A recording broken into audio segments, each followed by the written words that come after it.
Hello and welcome to Counterpressed on The Ringer and Spotify. I'm in the studio with Kate Longhurst and Becky Taylor-Gill. On today's show, we talk all things England. It's the first international window since England won the Euros this summer. Some changes, some more retirements, and we're also going to answer some of your listener questions. Kate, Becky, I think this is the first time we've actually chatted to you guys about England winning the Euros. Wow. I know it feels like ages ago. I'm still not over it. I've completely forgotten it's even happened. Yay! It was so long ago. But that's the thing, it does feel like that. It's etched in my memory forever. It is still an incredible moment that we actually should, now we're back into international vibes and international window, we need to celebrate again, because this is the homecoming series for the Lionesses. That's what it's branded as, because it's going to be the first time that fans are going to see them who didn't obviously go to Switzerland. And I think it's nice to be able to celebrate that team again, because it very much was an against all odds win as well. Yeah, the first time I think was like we weren't expecting it, but because it was at home, it was almost like it was meant to be. Yeah, whereas the pressure this time, was there. Yeah, I mean, we were all guilty of it, doubting them at one point or another. Never doubted. Not for a second. Actually, Also, to be fair, I probably was one of the most positive. You were people actually. saying That's would so win it. true.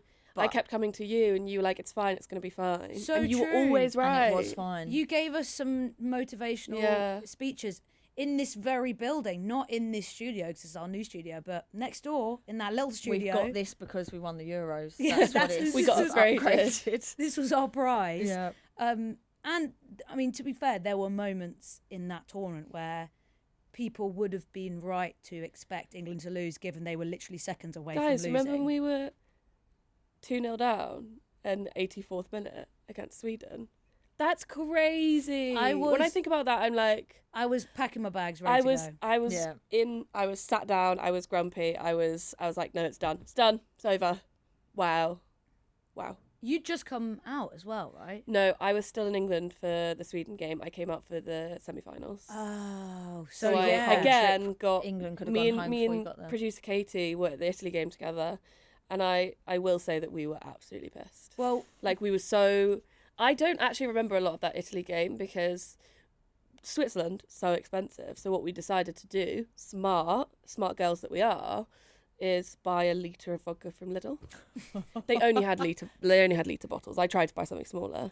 So we were like, well, we've got to drink this all before we go in. Really stupid. Yeah, you can't take it in with you. Well, we actually hid it in a bush. Oh. You know, like outside the stadium, there was What, that to like get it weird little, afterwards? there was that weird little like, kind of like common area outside the shopping centre. yeah, I do know what you mean, but We like hid it in a bush. how did there. you remember which bush? I think we just like went round all the bushes afterwards. Well, producer Katie had famously just booked her trip. So there was this kind of sick irony during the Sweden game of Katie just spent all this money and wasn't even going to make it out.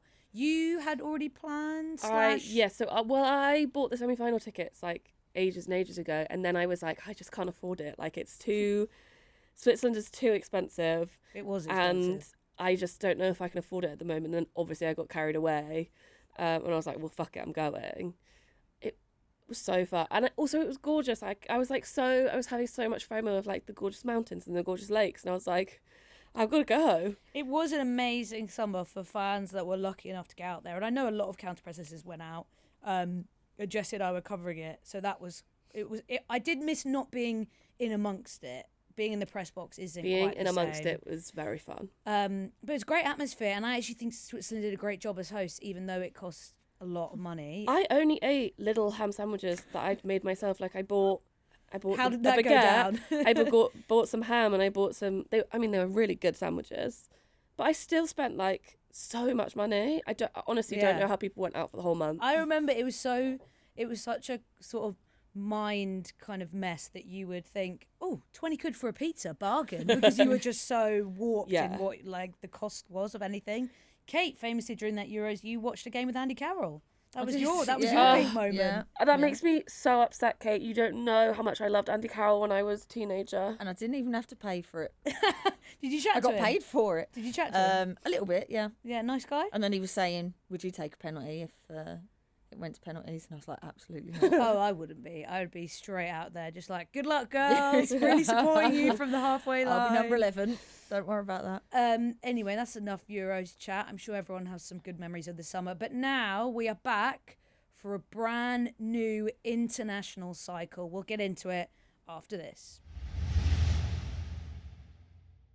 So, brand new international cycle for England. We're about to kickstart the road to the 2027 World Cup in Brazil. But they're kicking off this campaign with 2 friendlies. A friendly against the hosts of the 27 World Cup, Brazil, followed by a friendly against their old friends, the Matildas, Australia. So 2 games. But we're going to start this chat by talking about some more retirement news, because the girlies could not help but drop in another retirement announcement. Like we thought we were done after the drama of the pre-Euros run, but last week Millie Bright announced on the Monday, so England's squad was announced on the Tuesday, on her podcast that she was going to be retiring from international football. Now, people will remember that Millie Bright withdrew from selection for the Euro squad just before the tournament. She said she was mentally and physically fatigued. She needed to take a break. And she said on her podcast that having the summer to reflect, she had an operation on her knee, so fix my knee and get my head straight, really put things into perspective.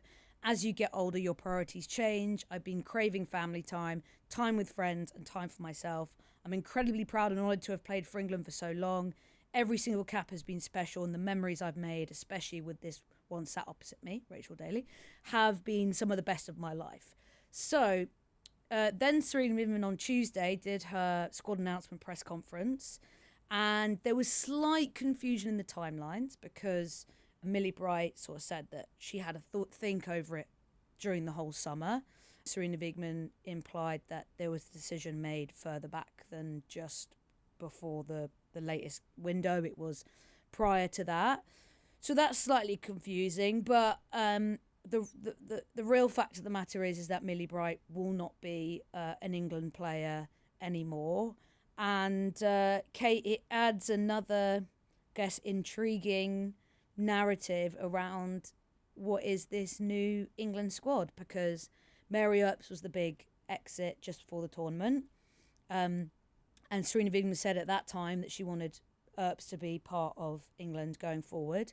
And again, Wiegman said on Tuesday that she wanted Millie Bright to be part of the squad moving forward, but it was Millie's decision. So it is interesting and maybe worrying that England are losing these players / players are deciding that they no longer want to be part of that. Yeah, and potentially because people's roles within that squad can change as well. And sometimes I think when you look at players like Millie Bright, who has done an exceptional job for England, 88 caps, I think it is, and has won a Euros, got to a final of a World Cup, which, if we looked 4 or 5 years ago, we wouldn't have thought was possible. So she's had a fantastic England career, and sometimes you just have to put yourself first. If she knows that she can't give 100% to England in whatever role or capacity that looks like under Serena, that's up to her. It's her decision, and she can almost be proud of making that decision herself. I don't think we're here to judge of, if her role has changed, whether it's right or wrong that she retires. It's got to be completely on her, and I think it's good for her that she can make that decision. What I will say is, we sort of stressed about Mary Earps not being the goalkeeper. Fran Kirby was slightly different in terms of she didn't get picked for that squad and probably wouldn't get picked again, so she's retired out of, okay, I'm going to make the decision myself. But we've won a Euros without Millie Bright, without Mary Earps, without Fran Kirby. And that was something that we questioned early on was, well, how do we cope without a goalkeeper with all that experience? And especially around the changing room, I think sometimes that's a bigger role than just what you provide on the pitch. And having that experience, calm heads, people that have been there and done it, Millie would be invaluable to the England squad for the younger players coming through. You look at Katie Reid getting called up, people like that. It's really good for people that are that experienced to be in and around that squad. And I think Serena notices that and knows that she'll miss that. But at the same time, we've still seen success without those people. So I think we'll be fine. Also, because we've won without those players, there are other players now who have that experience and have that, you know, experience of winning a Euros or two, getting to a World Cup final, that can bring up that younger generation of players.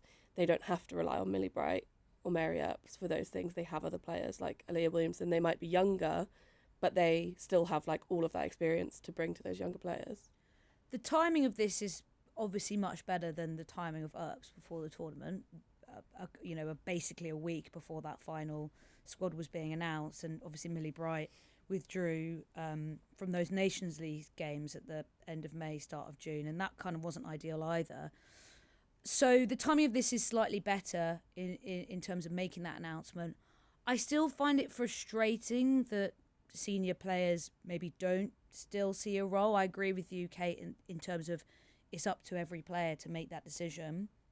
But I do think it's disappointing that senior players who are still able to play a lot of minutes for club are not seeing England as a place where they feel like they can contribute, even if they're not necessarily going to be getting as many minutes as they are for their club, because of that very reason you said, that leadership vacuum.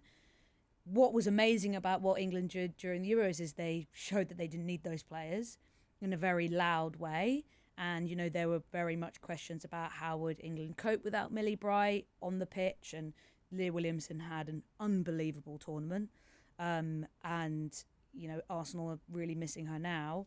And now there's a lot of pressure on her, a player who has had her injury issues over the last few years. There's a lot of expectation now on the role that she's already captain, right? But like she has an even bigger role to play. And I think that would frustrate me from a Serena Wiegman's position, because I'm losing more and more senior players.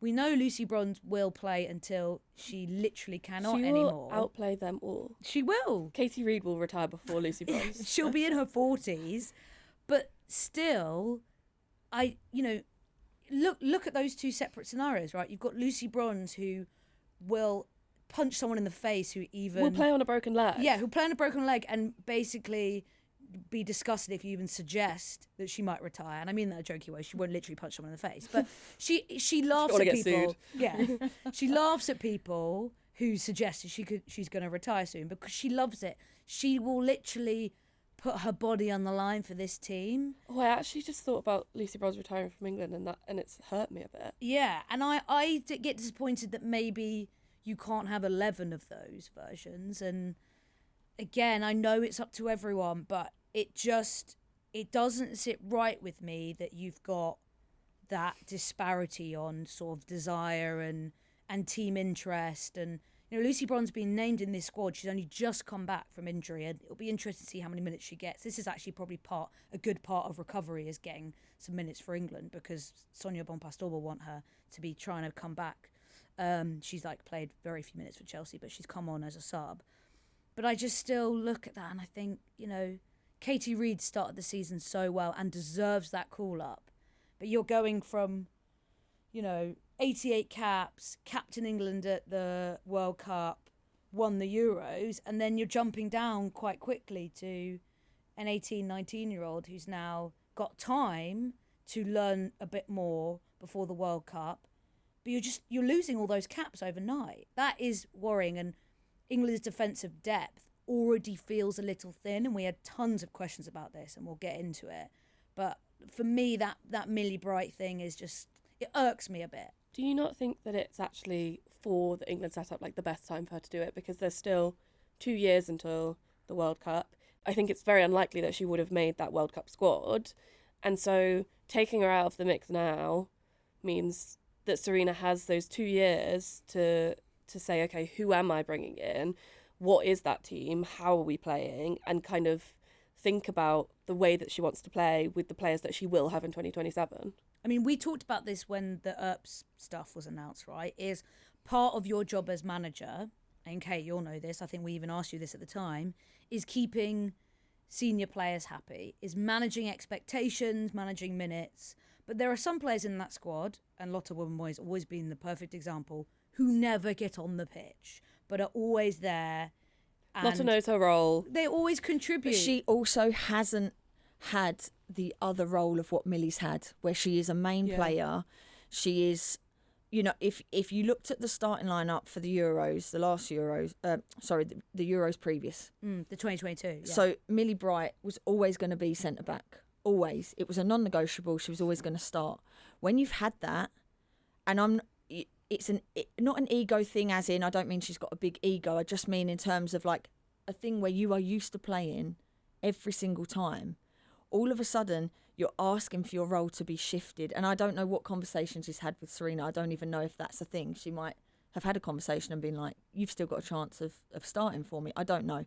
But it's easier, I think, going from Ruben Moyes' situation where she has never been a starter for England. So she knows the role. She's probably quite grateful to be there. And I don't mean that as in she doesn't deserve to be there. I just mean she wants to be part of that setup because she wants to play. She wants to be part of England and eventually, hopefully, start for them. When you've already been starting for a long period of time and then all of a sudden you're maybe not playing, all of a sudden you go, well, people think I'm not good enough now, or, you know, someone else is coming in, my position's under threat. You have to change. That's a big mental shift as well as just playing. And at Chelsea, if that happened to Millie at Chelsea, she's got no choice. It's her club. She's there every week. So she would be able to adapt to that role because she's got no choice. Whereas this, she has a choice. It's taken up her whole life. She never gets a break. She never gets family time because it is relentless, from internationals to club football to Champions League to... When does she get a chance to actually just be like, you know what, I'm getting a little bit older. I need some time for myself to be the best version of myself. But you're asking for my role to change. Yeah, but my question difficult. would be, if Serena Wiegman has said, you're my starting centre-back, she'd probably give up that family time, no? Then maybe she would. I mean, we're making that assumption. I understand we're making that assumption. But then that's what do we want to do as footballers? We want to play. So it's, okay, people can see it as, oh, well, if her role's changing, maybe she doesn't want to be this leader. She's not supportive of the team. It doesn't mean that at all, but it's very hard for you to accept that your role might change. When I went to Liverpool and I first signed, I knew I was always going to be on the bench and come off the bench. And that was my role. So I was happy to do that and contribute where I could. My focus was for the next season, right, I want to get in the starting lineup. Then I got in the starting lineup. Then you look a few years ahead at West Ham, I'm not playing and I'm thinking, well, I'm training well. I'm a senior player in team. We're not getting the results and I'm not getting, I'm not starting games. All of a sudden I was like, well, this isn't the environment that I want to be in. I didn't change how I was with players. I was always supportive. I always trained my hardest.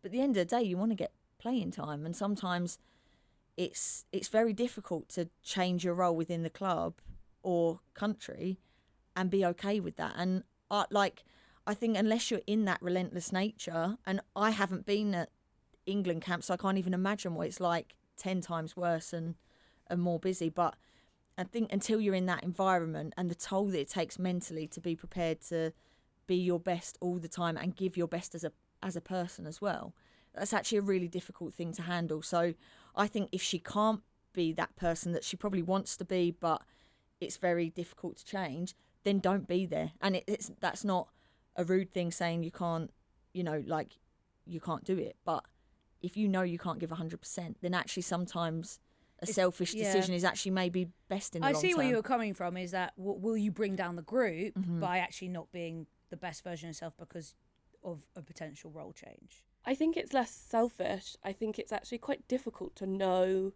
when that point has come where you know that you can't give 100% everywhere. And I think it will also be a sacrifice. I know that, playing for England is, such a privilege. And I think she knows that. And I think it will have been a really difficult decision to be like, I can't give 100%.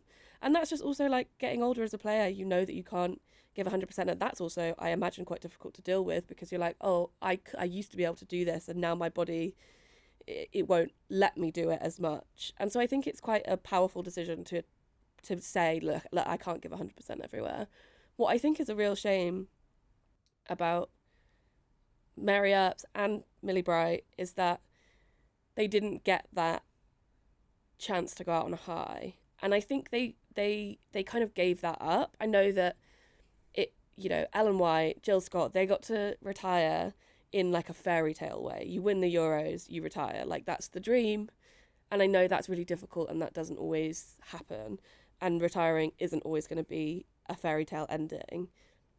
What I find frustrating is I think both of them kind of gave up that chance to win another Euros, to be 2-time Euros winners, even if they weren't starting, even if they weren't playing as many minutes, they still gave up that chance. And I think it's a real shame for both of their careers, who have been really strong for England and really, you know, instrumental in the Euros win in 2022 and getting to the final in 2023. I think it's a real shame that both of their careers internationally have kind of gone out on a bit of a whimper. I would completely agree with that. And I also think it speaks to also the fact that Jess Carter did struggle in that tournament, and Serena Wiegman made a change and brought Esme Morgan in. And obviously what Jess Carter was going through the racist abuse was absolutely disgusting and abhorrent, and you know that it's hard to also know how much that was affecting how she was playing, but she was struggling on the pitch. So Millie Bright could well have been put into that team and had a big contribution to make. And we obviously also talked about the scenario in which Mary Earps maybe would have had to step in if Hannah Hampton got injured. And I always think, again, I agree with you, Kate, like I certainly was nowhere, like I'm never going to be in that environment, so I'm never going to know. But from a kind of profile, from a winning perspective, for me, being part of the squad and then them winning, and also from a commercial point of view, you know, she's got a podcast. Don't we all? But from a commercial point of view, you know, being part of Mary Earps, there's a book coming out, being part of, which we will be reviewing on Counter Press Book Club, having that and being part of a squad that wins something in a major tournament summer is also really valuable. And from my perspective, when I even look at the off-pitch things, I'm thinking, actually, you could have been part of that squad that had that moment, that had the Buckingham Palace thing that was huge. Like, that is actually really valuable. You could have been on stage with Burner Burner Boy. So you true. gave that up. I bet that's the one that really stuck. They were like, oh, I could have dealt with everything else, but Burner Boy. That's it's also just push through that last bit. Yeah, that's why it's like you were so close. But that's also what's funny about the Millie Bright stuff is she'd previously said that she was available for England, but then something changed. We'll never know what exactly changed, and Serena Wiegman won't share the conversation. But she did say, I think there's a natural process now we've had with a couple of retirements. These players have also had tremendous careers with huge highs and lows. It's time to move on for them. It's a natural process that young players come in and other players that are older and at other stages of their lives make the decision to retire. Sometimes I tell players they won't be selected anymore, and then they retire. I'll leave the you dramatic with that. pause. I'll leave you with that. Serena Wiegman Previous dig is maybe never. of- She's never one to yeah. shy away from saying a lot without saying very much. I feel like that's a very good / interesting skill of hers, and that's why I think it's made this Millie Bright thing such an interesting discussion, because both with Earps and Bright, Wiegman did not shy away about revealing, you know, how she wanted them there, and that's their decision, and it's totally up to them, and it's a changing of the guard, but it's also, you know, I think it's going to be interesting moving forward. So we've got tons of questions, which we're going to get into, and we're going to talk now about the players that will be in this squad. So we'll get into that next. Okay, so the squad that has been announced, we've talked a lot about a player who won't be there, but of the squad that has been announced, there are some very interesting new additions for lots of different reasons. Now, the two fun young players who've been called up by Serena Wiegman, one player who lots of people might be expected to be added is Katie Reid from Arsenal, who's obviously had a brilliant start to the season. So she has been upgraded into the senior squad, which is really exciting for the future of England. And Lucia Kendall from Aston Villa, which is a slightly more rogue addition. And I think it's nice as well to see players from outside those big teams, because there's always a bit of a big club bias. And then I have some things to say on big club bias. well, don't worry, you're going to have the floor soon. And then, very, very interesting addition, because having declared for Jamaica after not breaking through out of England's under-23s, Taylor Hines is in the England senior squad, having played, I think, just one friendly for Jamaica. She did post about it because, understandably, it's a little bit awkward if you've gone to play for one country but not in a competitive game, so you can, much more easily change, and then being called up to England. And I think we're all kind of understanding of, if I got a call for Serena Wiegman, I'd be hopping on a plane straight away and saying, I'm with you. It's a tough decision, but let's start with the Taylor-Hines thing then, guys, because under 23s, and Kate, I was chatting to your mum about this recently, of obviously you played like age group England, right? And it is really hard for some of those under 23 players to break through. Like, a lot of them will never come out of what I like to call under 23 jail into the England senior squad, because apart from this summer when lots of people retired, there's not a lot of movement apart from occasional injury and things like that. So it's really hard to break through. And Taylor-Hines, understandably, she's 26 now, understandably decided to play for Jamaica, which is, I think her grandparents are from Jamaica, because she wanted to play senior international football. Now, it's widely known that the Jamaican Federation are completely inept, and lots of the players have posted publicly about this. They don't get great support. The difference between that and England is absolutely huge. But that's an opportunity for players such as Becky Spencer, Drew Spence, lots of players who are English to move over and play senior international football, right? But you can understand for Taylor-Hines to now get the opportunity to go back in, despite it not happening for Liverpool. She got moves to Arsenal, and I know, people think there's not, maybe they say everyone gets a look in, but for me, she gets that call up because she signs for Arsenal, because there's nothing different in the performances. She's played a little bit for Arsenal and I think struggled playing in Champions League, which the step up is huge. But playing that move got her that call up. Does Serena Wiegman know that the Northwest exists? No. Does she know that there's a train from London to Liverpool in 2 hours and 8 minutes? Or even from St George's Park? You just change it crew, babe. You'll get there. There's games that happen there. I am rattled, obviously. It happened with Missy Bokans as well. She moved, she got the call up. It doesn't make sense that Taylor-Hines is called up now when she's barely played at Arsenal and, like you said, struggled when she has played, when she played regularly in the team that came fourth for Liverpool 2 years ago. And obviously Liverpool are not having a good season, and they didn't last year either. So that makes sense why she wouldn't get the call up then. But 2 years ago, she was playing well. She was getting regular minutes. She should have been in with a shout. And she's moved to a big club, and she's got the call up immediately after playing just a handful of minutes. It frustrates me as a Liverpool fan, because if you're a Liverpool player and you want to play for England and you're young, you see that and you think, I have to move. I have to leave to be able to get this call up. I think the last player to get the call up for England when playing for Liverpool was Babajide. Oh, yeah, you're probably right. That's actually. insane. I'm trying to think of anyone else. Because Grace Fisk got called up by Phil Neville when she was at West Ham. Yeah. Long before she moved to Liverpool. I'm trying to think if it'd be anyone else. No. Missy Bokans got call up when she moved to Villa. Gone, yeah. And it's not... Villa aren't a significantly bigger club than Liverpool in WSL terms. They've actually both been kind of that team in recent years that have pushed towards the top five or finished in the top five. It just doesn't make sense to me, and I think I speak for a lot of Liverpool fans when I say that it's extremely frustrating. The only thing I would say on that is I don't know from the Euros whether she's looked at we're lacking a left back, because she had to keep switching between Jess Carter and Alex Greenwood. And I don't know if she's gone, right, who in this league have we been watching? Have we, because she would have been watching Taylor-Hines, I'm sure, at Liverpool. I don't know, Kate. I don't know if she knows Liverpool for the exists.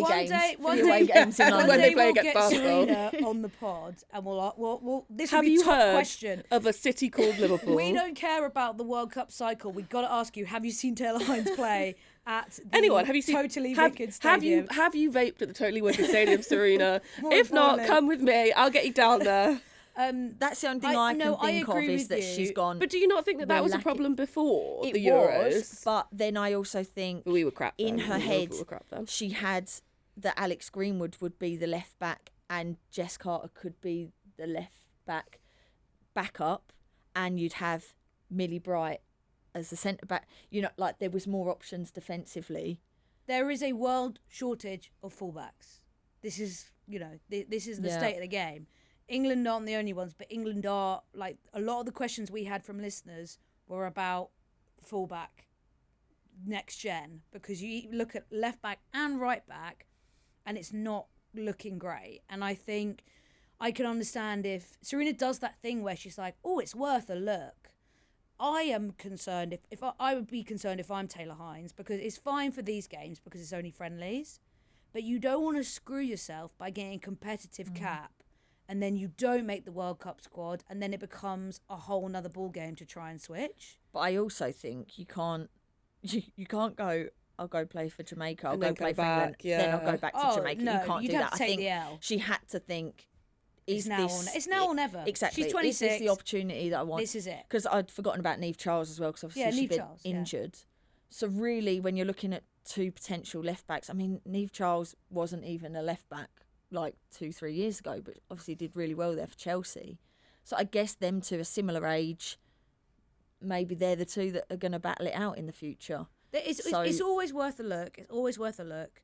But it's hard to know when Serena Wiegman is actually like really serious about thinking these players will stick.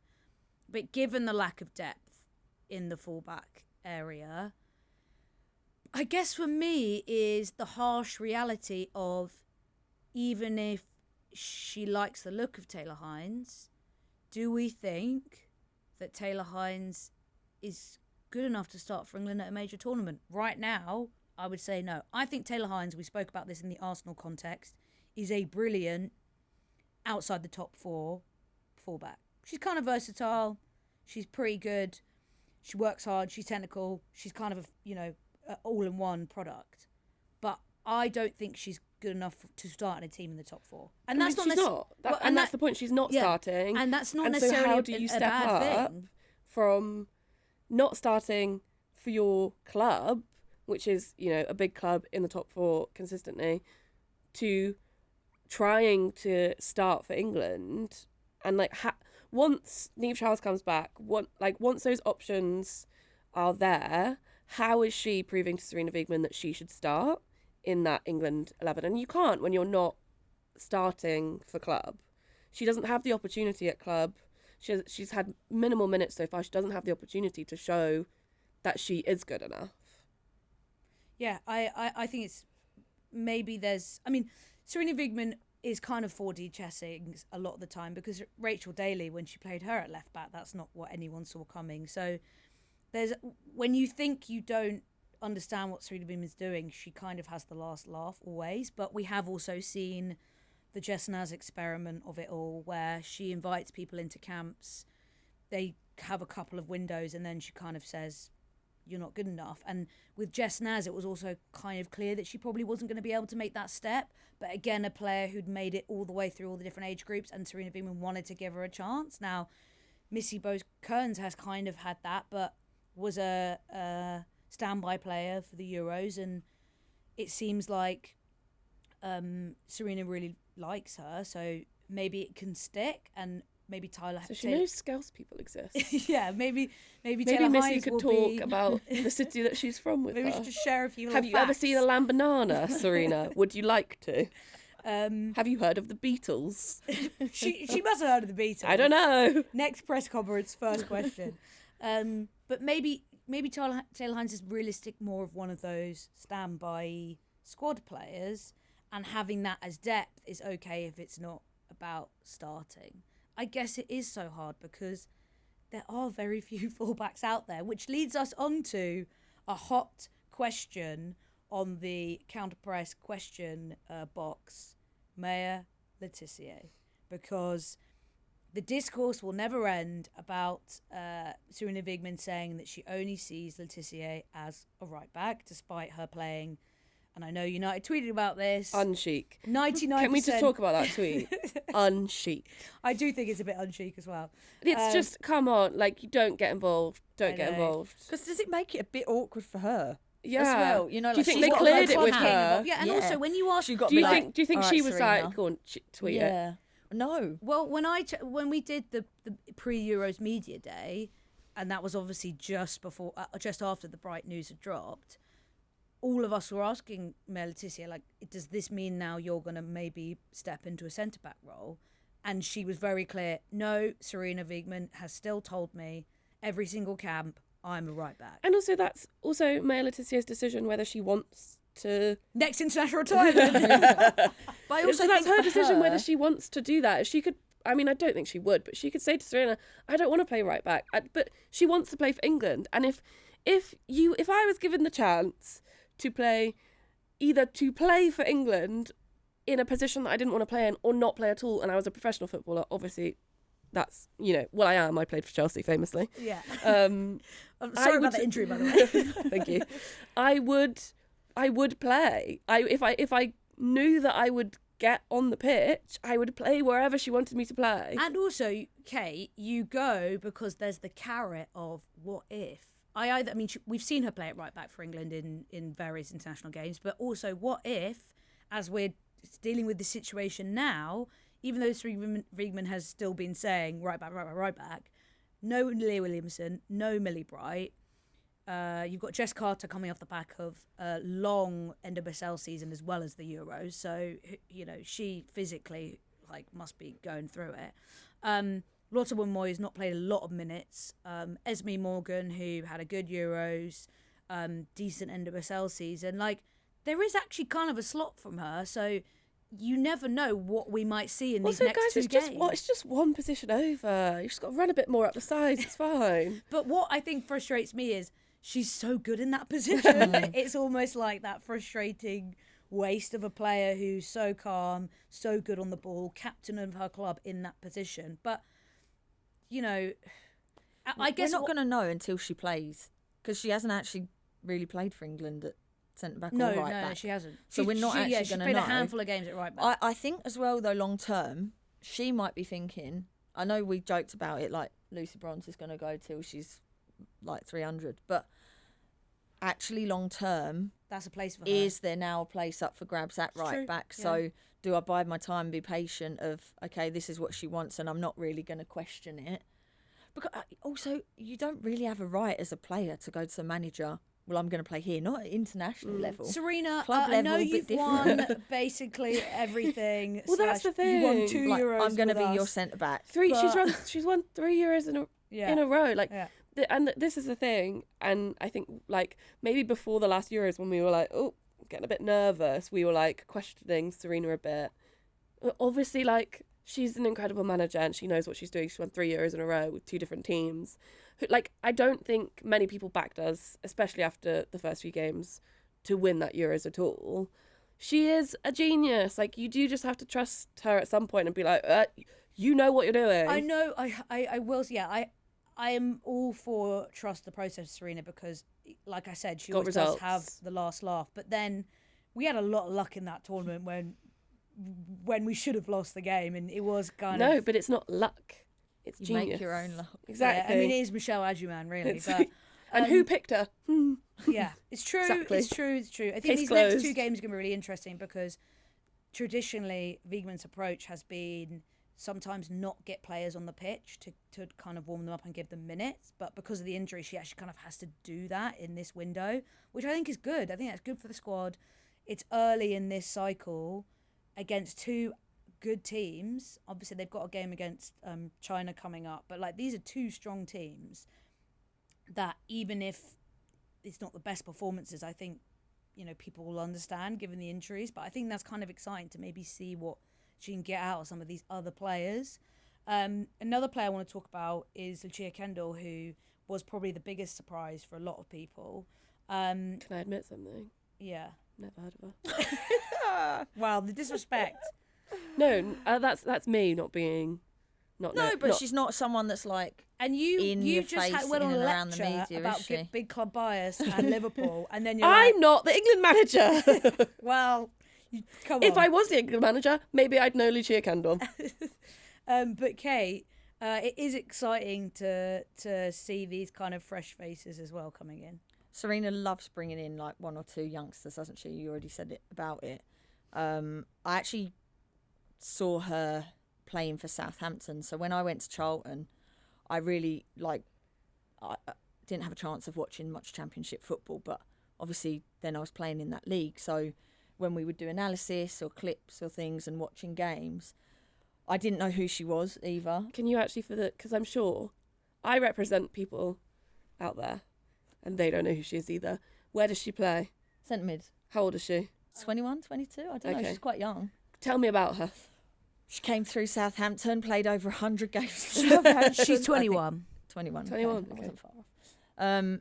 But no, there was something about her. I didn't know who she was, but when I was watching the Southampton clips, preparing for the game, watching some of their games, she actually really stood out, and not for like just being this player that, you know, sometimes forward players stand out because they look really good, whatever.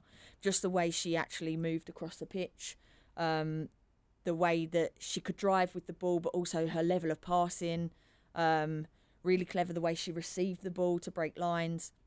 And I was like, oh, this girl is good. I don't know who she is. So I actually not looked her up, but just thought, I don't know her name. I'm going to see her name, because I just had her down as like Southampton's number 4.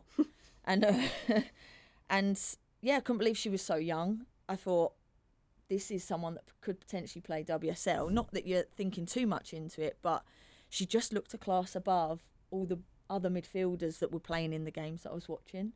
And then I've seen her play a couple of times at Villa. I haven't watched her play a lot.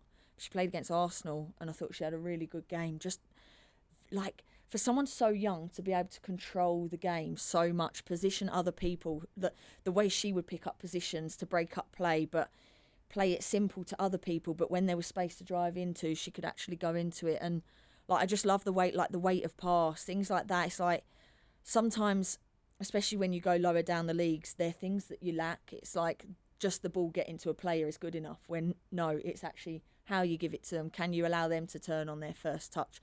Things like, she makes the game look easy. And I'm actually really excited to see, I don't know if she'll get game time, but just being in and around that environment, it'd be exciting to see how she can progress, because I honestly think she's a very good player. There's been some exciting players come out of Southampton, because Ella Morris, another one who unfortunately did her ACL just before the Euros.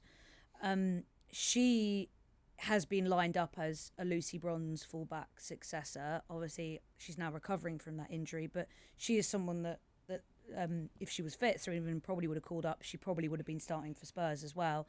Another Southampton Academy product. I think it's good for players, as much as we're talking about like the big club switch to get noticed. It's great to see players going WSL 2, WSL, England 23s, England seniors, because you need to be able to see that pathway. As much as in this same episode we've talked about Taylor Hines having to switch to Jamaica, that is good if you're in that 21, 22 like age bracket and you're going to be verging on maxing out the 23s, that you feel like not all hope is lost as well, Kate. Yeah, and I think a lot of the under 23s are made up of players that are in WSL too, but it's then sometimes, okay, you can look good at your age group. And this is the thing where we say not everyone's going to make it through every age group, because when you move up, it's basically a whole team that just shifts, and you might get one or two people that come in out of nowhere, and then the whole team pretty much stays the same. Whereas when you get into seniors, you've got people already that are good enough at 20, 21, 22 getting in, and then you've got people at 30, 31, 32 that are still good enough to play. So all of a sudden you've got a 10-year age gap for the players coming through in a 2-year age cycle. So that's why we don't see everyone coming through. But I think that's why Serena does call young people up, because not necessarily to say, look, you're good enough now and you're ready enough now, but actually how do you deal with the environment? Because it's all well and good being part of the under 23s where everything's nice and everyone's good to each other, and you know you're catered for this and you're looked after a little bit. When you go to seniors, it's like you're not sitting on their table, because you've got to earn the respect to go sit on their table. That's how it is. It's like, it's very cutthroat, and who can thrive in that situation? And there's some people that will just get completely lost. It's so overwhelming. They won't have the confidence to play around better players, more experienced players. And so actually it's good for her to kind of bring people in.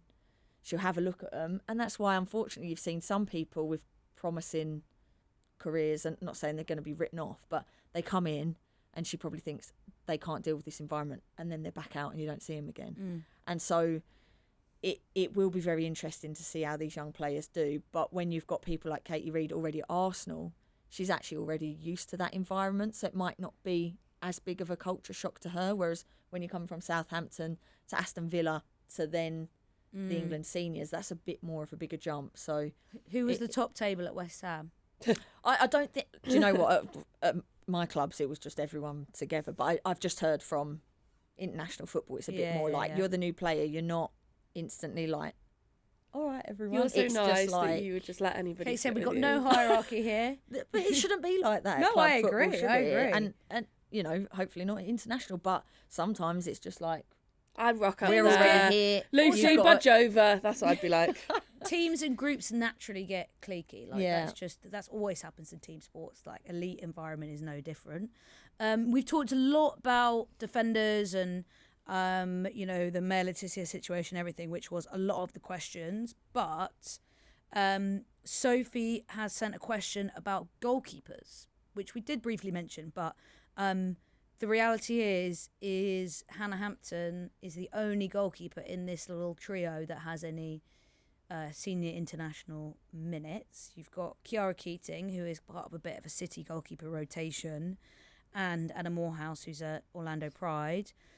It is a little bit worrying if Hannah Hampton were to get injured. Don't say it Obviously, out loud. that's a big touch wood, like a big if, and we spoke about it. The Euros obviously was an issue. And it's the sort of position where, you know, it's less likely things are going to be happening. But what is the best solution for that? Because in the lead up to the Euros, everyone said, oh, get Keating a few minutes just to warm her up so she's not coming into a Euro semi-final cold. Could this be the game to do it? I don't know. I just don't think Serena will rotate. you would think so, but like you said, Yeah, she doesn't. I don't think she will. I don't. But it would be ideal because they need some sort of exposure to Also, these will be international competitive football. games. They're two good teams. Yeah. She should do it. I just don't think she will. Yeah, that's always feels like the natural thing with Serena. And then we had another question about captain. Maddie said with Bright Dunn and Williamson out, who do you think will captain the team? I think Alex Greenwood, I'd say Alex Greenwood. Yeah. would because be she'll the probably obvious start choice without both Yeah, games. Bronze as isn't well starting. being- Yeah, that would be the natural one for me. And I think she'd be a great captain. Obviously, City's captain, so she's got all the experience. But it's a funny window with so many absentees. And I think it's also an exciting window because a player as well who I think could play a decent amount of minutes, and she's had a very good start to the season, is Laura Blinkilda-Brown at City. I feel like this is a real big season for her, and she's another sort of under-23s graduate that Serena's had in camps multiple times, but I think we could really start to see her shine in the lead up to this next cycle, and I'm excited to see her. Any other bits that people want to close on? We've talked about a lot of things. It's very England heavy, wasn't it? Well, But that's, I mean, it's Serena, I've got some blind date episode recommendations that you could watch. Get yourself familiar with Scylla. Do you think? I'll cook you some scouse. Do you think that My dad's got a good recipe. Serena knows who Cilla Black is? That's a good question. I really need someone to ask. I might be at St George's Park Media Could you Day ask her? tomorrow, so I Ask might her. ask her. Ask Some her how she Liverpool feels code about Maybe an Alex- OXO cube on an orange as a nice snack. See what she thinks about that. Maybe Alex Greenwood's I told believe her she said that. Yeah, she about- knows Scousers exist. about Scylla. I think she True. just thinks they come And from this magical Nikita. place that they just It's like appear. Lamb. Magical place. I think so too. Okay, listener, you tell us. Do you think Serena Williams knows who Cilla Black is? Could put out a poll. That is serious. I'll put a poll out on you. Instagram and Twitter if you can still do polls. I don't know if they cut that. Well, I just think that's more of a question of, do people that aren't English know who Cyril Black is? No, probably not. Is she just one of those like very English Yeah, probably. celebrities. Can you just do your impression one more time? Do our favourite one. She's a journalist, ladies and gentlemen. So, for anyone that doesn't know, look that one up. The famous episode where there was an undercover journalist on Blind So Date. good. Lovely. And that is history. So on that note, we'll wrap it there. We'll be back on Thursday, probably talking more things England. We'll see you then.